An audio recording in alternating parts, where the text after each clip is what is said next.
Thank you so much, आपने इस video के पार्ट 1 में हमें बहुत सारा प्यार दिया और इसीलिए पार्ट 2 में हम कुछ और आज लेके आए हैं, जो सुन के आपका खून दोबारा से खौल उठेगा। उससे पहले यार ऑलमोस्ट 90% लोगों ने इस चैनल को सब्सक्राइब नहीं किया है जो वीडियो देखते हैं, तो फटाफट से चैनल को सब्सक्राइब करके 25 के पहुंचा दो और हम बढ़ते हैं अपने पहली आर्क की तरफ, जो कि था एपिसोड 3395 के आसपास का पॉम पॉम आर्क। और मानो या ना मानो, इस आर्क के नाम पर ही थोड़ा सा ऑकवर्ड फील हो जाता है। कहानी कुछ ऐसी शुरू होती है कि टप्पू सेना को एक बिल्ली मिलती है जिसका नाम वो रख देते हैं पॉम पॉम। वो बिल्ली सोसाइटी में फुल केओस क्रिएट कर देती है, ये जिस वजह से कभी अंजलि मेहता की तारक से लड़ाई हो जाती है, कभी पोपटलाल और बेड़े के बीच में अननेसेसरी टेंशन हो जाती है और बाकी सब चीजें जो ओवरऑल हर आर्क में होती ही रहती हैं किसी ना किसी वजह से। लास्ट में हमें पता चलता है कि पॉमकॉम के असली माँ बाप आ गए हैं और वो उसके साथ चली जाती है। ये आर्क पूरा का पूरा देजावू जैसा लगता है, क्योंकि सेम पैटर्न हमने शेरू आर्क में भी देखा गया था, पर फर्क ये था कि शेरू वाले आर्क में स्टोरी एंगेजिंग थी, उसमें इमोशंस थे और भर भर के कॉमेडी थी, उसमें म्यूजिक भी कैची था और टप्पू सेना के साथ साथ सारी सोसाइटी वालों की एक्टिंग भी काफी हिलेरियस थी। पॉम पॉम आर्क सिर्फ एक फेल्ड अटेम्प्ट लगा शेरू वाले आर्क के चार्म को दोबारा रिक्रिएट करने का।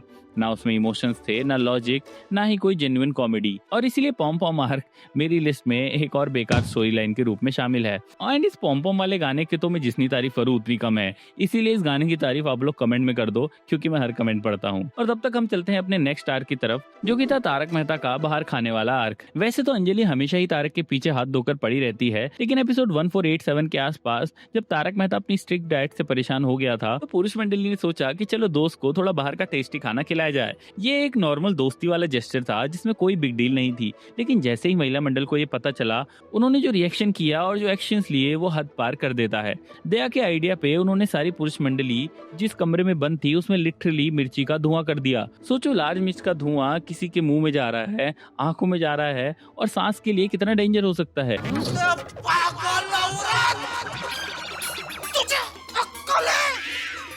ये कोई फनी या प्रैंक मोमेंट नहीं था, ये फिजिकल हैरेसमेंट जैसा था। जेठालाल, भिड़े, अय्यर साहब गेस्पिंग कर रहे थे एंड स्टिल महिला मंडल was laughing like it was some harmless fun. And just imagine कि अगर यहाँ पे बस हम रोल रिवर्स कर दें तो क्या होगा। और सबसे बड़ी बात ये कि पुरुष मंडल कोई नशा या इलीगल काम नहीं कर रही थी, वो सिर्फ एक दोस्त को थोड़ा मसालेदार खाना खिला रहे थे। बस इतनी सी बात पे अपने ईगो हर्ट करके किसी को ओवर द टॉप पनिशमेंट देना ना कॉमेडी था ना समझदारी। ये आर्क क्लियरली दिखाता है कि कभी कभी शो में लॉजिक के नाम पर बस लाउडनेस और अननेसेसरी ड्रामा दिखाया जाता है। इसके अलावा इस आर्क के बारे में आपको क्या कहना है मुझे कमेंट्स में जरूर बताना। एंड तब तक हम चलते हैं अपने नेक्स्ट आर्क की तरफ, जो है बाबरी के पेरेंट वाला आर्क। देखो, अगर तारक मेहता के उल्टा चश्मा में कोई सबसे एहसान फरामोश और एनोइंग दिमाग घुमाने वाली कैरेक्टर है तो वो है बाबरी, लेकिन उससे भी ज्यादा अगर कोई इरिटेटिंग है तो वो है उसके माँ बाप। अगर आपको याद होता है एपिसोड 1732 में, जहाँ बाबरी सीधा अपने माँ बाप को झूठ बोल देती है कि बागा एक अमीर बिजनेसमैन है, गड़ा इलेक्ट्रॉनिक्स का मालिक है और उसके अंदर लोग काम करते हैं। माइंड यू, ये वही बागा है जो जेठालाल की दुकान का शटर बंद खोल करता है। और जब झूठ इतना बड़ा बोल ही दिया गया है तो एपिसोड 1735 में बागा, नट्टू काका और बाबरी मिलकर जेठालाल के पास हेल्प मांगने भी आ जाते हैं और जेठालाल भी बेचारा इमोशनल होकर हेल्प करने के लिए रेडी हो जाता है। और सच कहूँ तो बाबरी की माँ का वो घिनौना एक्सप्रेशन जब वो जेठालाल को ए नौकर कह के चिल्ला के बुलाती है तो लिटरली मेरी रगों में आग लग जाती है। तारक मेहता का उल्टा चश्मा में कितने भी विलन्स आए होंगे, लेकिन ये दोनों बाबरी के माँ बाप उन सब में सबसे बड़े हैं। अगर राइटर्स को प्लॉट्स बनाना ही था तो जेठालाल को नौकर दिखाने के बजाय उसे बागा का जीजाजी या मैनेजर बना सकते थे, एटलीस्ट उसकी सेल्फ रिस्पेक्ट तो बची ही रहती। लेकिन ऐसा कुछ भी नहीं हुआ। पहली आर्क में कॉमेडी तो थी, लेकिन just for share rage waiting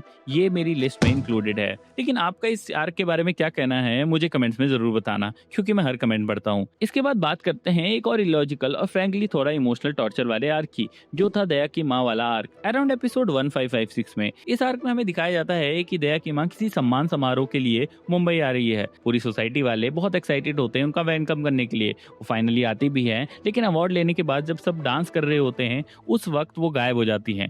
थोड़ी देर बाद बाका बताता है कि वो बिना किसी को बताए अहमदाबाद के लिए रवाना हो गई हैं। ऑब्वियसली इस बात से जेठालाल काफी गुस्सा हो जाता है क्योंकि वो बिना बताए चली गई थी। लेकिन इसके बाद जो ट्विस्ट आता है वो लिटरली सेंटीमेंट का तमाशा था। रिवील होता है कि वो तो दया की माँ थी ही नहीं, वो तो सुंदर था जो सिर्फ दया की माँ होने की एक्टिंग कर रहा था। आई गेट इट कि शो वाले कुछ फनी एलिमेंट लाना चाहते थे, लेकिन ये क्लियरली ऑडियंस के इमोशंस के साथ खेलना था और इसीलिए मेरे लिए ये आर्क भी वॉस्ट लिस्ट में आता है। लेकिन आप इस बारे में क्या सोचते हो मुझे कमेंट में जरूर बताना। और तब तब तक हम चलते हैं अपने नेक्स्ट आर्क की तरफ। एपिसोड 2736 एकदम परफेक्ट एग्जांपल था गोकुलधाम सोसाइटी के डबल स्टैंडर्ड्स का।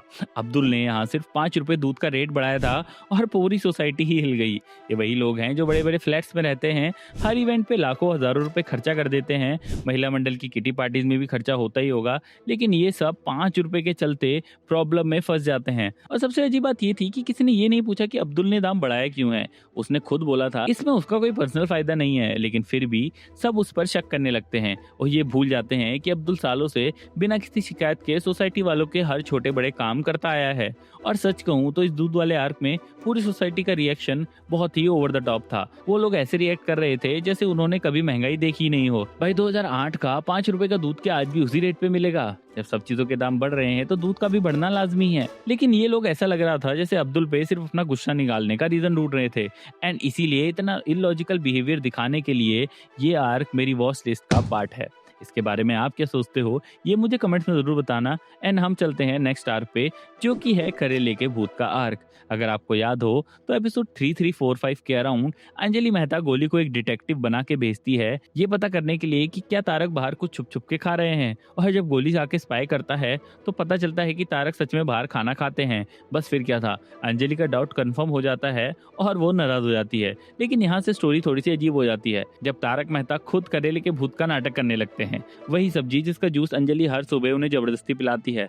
इस नाटक का सिर्फ एक ही मकसद था, अंजलि को गिल्ट फील करवाना और उसकी स्ट्रिक्ट डाइट से छुटकारा पाना। लेकिन सच कहूँ तो ये पूरा प्लॉट इतना ज्यादा क्रिंज और बेकार था कि ना तो इसमें कॉमेडी थी ना ही कोई इमोशनल कनेक्ट। सिर्फ एक ही चीज दिख रही थी, जबरदस्ती की स्क्रिप्ट और ओवर एक्टिंग। और इन्हीं सब वजहों से ये आर्क भी मेरी तारक मेहता का उल्टा चश्मा की वॉच स्टोरी लाइन्स की लिस्ट में आता है। एंड लेट मी नो आपका क्या ओपिनियन है। इसके बाद चलते हैं नेक्स्ट आर्क की तरफ, जो था पोपटलाल एंड झिलमिल वाला आर्क। अगर आपको याद हो तो एपिसोड 2230 के अराउंड एक लड़की आती है जिसका नाम था झिलमिल। वो क्लियरली कहती है कि वो पोपटलाल से शादी करने को तैयार है, लेकिन पोपटलाल को उसकी सलमान के साथ एक सेल्फी खिंचवानी पड़ेगी। पहले तो ये पूरा कॉन्सेप्ट ही वियर्ड लगता था, और जब तक आप इस इलॉजिकल थिंग से निकलने की कोशिश करते हो तब आर्क का एंड आ जाता है। और फिर ट्विस्ट में पता चलता है कि झिलमिल असली में सिर्फ पोपटलाल का यूज कर रही थी सलमान के साथ एक सेल्फी खिंचवाने के लिए, क्योंकि वो हमेशा से सलमान की बहुत बड़ी फैन थी।